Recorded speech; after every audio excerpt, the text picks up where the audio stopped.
You know, back in July 1969, humanity did something truly impossible. We walked on the moon. It was this incredible moment of pure genius, right? A total landmark for the 20th century. But here's the thing. To really get what it meant, you have to look at the world it happened in. And that world, well, it was full of contradictions. So let's dive into that. Just try to picture it. For this one brief, shining moment, the entire planet just stopped. Everyone held their breath and watched as human beings set foot on another world. This was it, the peak of a decade of unbelievable effort, a seemingly perfect win for human ingenuity. But that triumph, it didn't happen in a bubble. Not at all. Back here on Earth, specifically in the United States, the country was just coming apart at the seams. It was completely fractured by the Vietnam War, by deep racial divides, and all sorts of social unrest. And that is the central contradiction we're going to unpack today. Okay, so to really get to the heart of the moon landing's legacy, we've got to peel back all those celebratory layers. We need to look past the spectacle and get into the complicated, messy reality of that time. And this is the most crucial point to understand. This was never really just about science or exploration. The Apollo program was, first and foremost, a geopolitical power play. It was a massive, high-stakes gamble meant to prove to the entire world that American democracy and capitalism were superior, right in the thick of the Cold War. The whole reason we went to the moon, it was a reaction. It came directly from this deep national anxiety that America was falling behind its biggest rival, the Soviet Union. And you can see the domino effect so clearly right here. First, 1957, the USSR launches Sputnik. That sent a legitimate shockwave across America. Then, just a few years later, bam, April 61, Soviet cosmonaut Yuri Gagarin is the first person to orbit the Earth.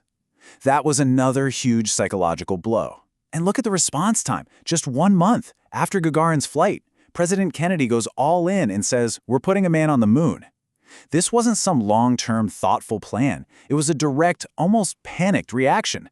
So the big question is, did this massive gamble actually pay off on the world stage? Let's take a look at the immediate impact the landing had on America's reputation. Get this. An estimated 600 million people watched the landing live. At the time, that was the largest TV audience in history. You just can't argue with that. It was a massive, undeniable propaganda victory. For a minute, the U.S. wasn't the country fighting in Vietnam. It was the nation of pioneers, and the world was absolutely captivated. But, and this is a big but, here's the catch. This slide really lays out the contradiction perfectly. The goodwill from Apollo was real, for sure, but it was also temporary. The shadow cast by the Vietnam War was so much bigger and it lasted so much longer. So while the world was cheering for the astronauts, those images of the war were fueling this intense anti-American feeling that one trip to the moon just couldn't erase. All right, let's bring it back home. If that was the reaction around the world, what about inside a country that felt like it was literally tearing itself in two? You know, for that one night, it was like all the deep divisions over the war, over race, over politics, they just seemed to melt away. Everyone was glued to their TVs watching that grainy footage, and for a moment, Americans from all walks of life felt this incredibly rare surge of collective pride. The idea of America, the nation that could do impossible things, it felt real again. And Neil Armstrong's famous words, they just captured that feeling perfectly. It felt like this moment was bigger than politics, like it belonged to every single person on the planet. It was a beautiful, unifying thought. But that unity, boy, was it paper thin. This incredibly powerful line from the poet Gil Scott-Heron just cuts right to the heart of the critique. For a lot of people, especially in the civil rights movement, the moon landing just highlighted how messed up the country's priorities were. I mean, how could America spend billions of dollars to go to the moon when millions of its own citizens were living in poverty right here on Earth? So let's talk about those costs, because the price tag for this triumph was absolutely immense, and the consequences, they ended up shaping America for decades. The whole program cost around $25 billion. To put that in perspective, at its peak, NASA's budget was using up something like 4% of the entire federal budget. That is a staggering amount of public money, money that critics were shouting was desperately needed for social programs and fighting poverty back home. And the long-term effects were pretty profound.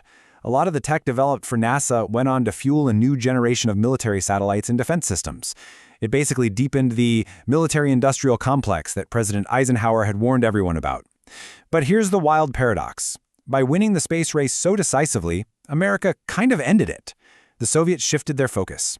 And this victory actually paved the way for a gradual thaw in the Cold War, leading to collaborations like the Apollo-Soyuz mission just a few years later.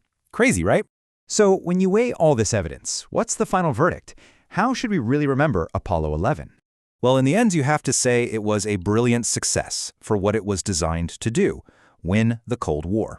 It was a geopolitical checkmate.